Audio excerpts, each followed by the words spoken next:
As a guest living in China, it's really not my place to give opinion and comments on politics, but I can share facts and information about the ramifications of politics and political maneuvering. So today, I want to talk about Hong Kong. Hello, everybody. Welcome to Rojo Reads the News. I'm your host, Paul. Today, I have an article from Bloomberg. This article is Hong Kong's rich are preparing for a worst-case scenario. One of Hong Kong's businessmen moved $10 million to Singapore and plans to transfer more. Another is eyeing London property, worried that prices in Hong Kong are too high. Yes, it is the most expensive real estate in the world right now.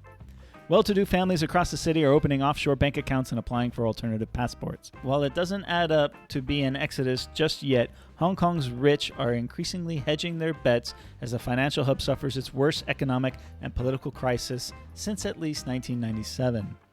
Many high net worth investors are either reducing their Hong Kong exposure or taking steps to ensure they can withdraw assets at a moment's notice, underscoring the challenge for Chief Executive Carrie Lam as she tries to maintain the city's status as magnet for Asian wealth. Rich individuals are major players in Hong Kong's equity and real estate markets, as well as big buyers of Chinese corporate bonds issued in the city. Private bankers say their clients accelerated contingency planning efforts after China announced last month it would impose the controversial national security laws on Hong Kong. The legislation threatens to erode the former British colony's judicial independence, provoke sanctions from the U.S., and revive street protests that battered the tourism and retail industries even before the coronavirus outbreak plunged the economy into its deepest recession on record.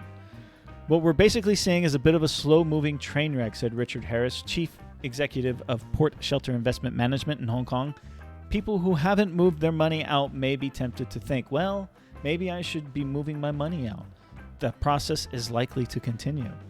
To be sure, there's little evidence so far of widespread capital flight. Hong Kong bank deposits actually increased to a record in April, and the city's currency has continued to trade at the strong end of its permitted band against the dollar, a sign of persistent inflows. And this is what I've been seeing in the news. You know, the news is talking about the protests and the security law and all that, but I'm also seeing mixed messages coming from the business community of Hong Kong.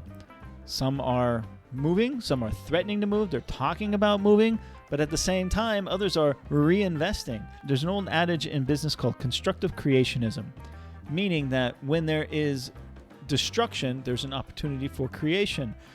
To give you an example of what this is, after the Northridge earthquake in Los Angeles, the San Fernando Valley was completely devastated, and Ventura Boulevard was hit very, very hard. But a year or 2 years later, Ventura Boulevard was rebuilt and now has more vitality than I think it ever has.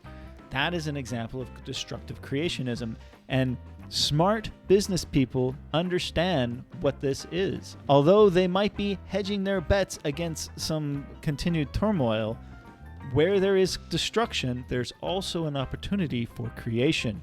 And maybe that's why we're seeing these mixed messages from the business community there. Lam's government has said the security laws will help make Hong Kong a safe, stable, and welcoming city and won't affect the legitimate rights and freedoms enjoyed by Hong Kong residents and international investors under the law and independent judicial power. Hong Kong's wealthiest billionaires have publicly endorsed the legislation and expressed confidence in the city's future. Hong Kong deposits were still climbing as of April. In private, however, many Hong Kong entrepreneurs and high-earning professionals are sounding a more pessimistic note. I've heard them both. I've heard optimism and I've heard pessimism from Hong Kong business people. Chung, a businessman who moved $10 million to Singapore, also secured his permanent resident status in the city-state this year and has been selling his Hong Kong properties. He has no concrete plans to immigrate yet, but is considering his options. He and his family have passports from the US, Canada, Australia, and France. What? How do you have that many passports? Is that even allowed? Chong, who was born in Hong Kong, says he is worried about China's tightening grip on the city and the prospect for more unrest. Like several of the people quoted in this story, he asked not to reveal his full name because of the political sensitivity of the subject. I can understand that. It's a very divisive subject. I don't take sides on it. It's not my place to take sides on it. But I do like to comment on what I hear in the business community.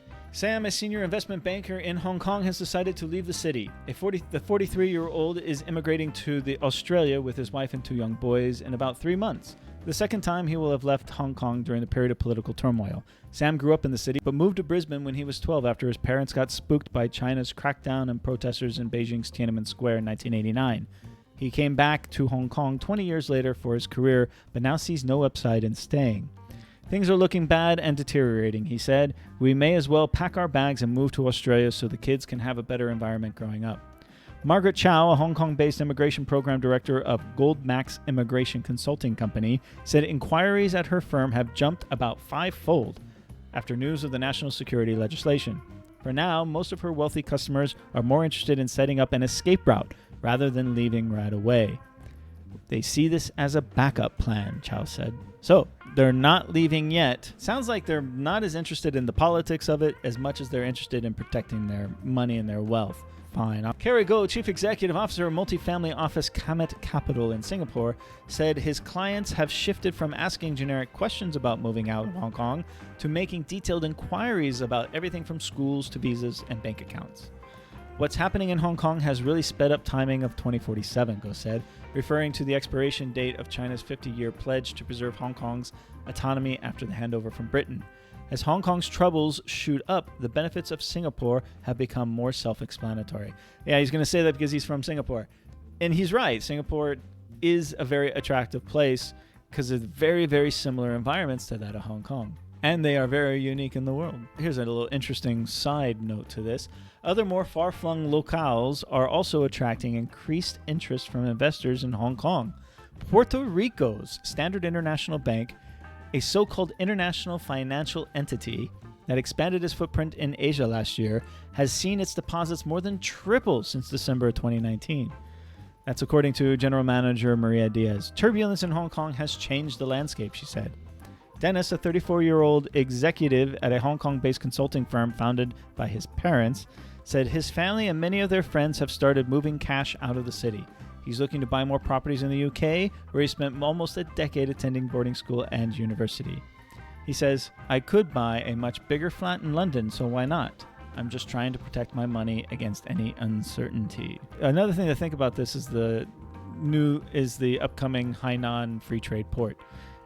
I think that's kind of a counter move to the unrest in Hong Kong. I think a lot of businesses who might not be happy in Hong Kong, instead of moving to Kuala Lumpur or Singapore, might see Hainan as a viable alternative. And they're still working out the policies with that, but I do see that as a future competing landscape. So, just reporting what has been reported. Interesting things going on in the world. I don't want to get involved in the politics, but I am interested in seeing what happens as a result. What do you think?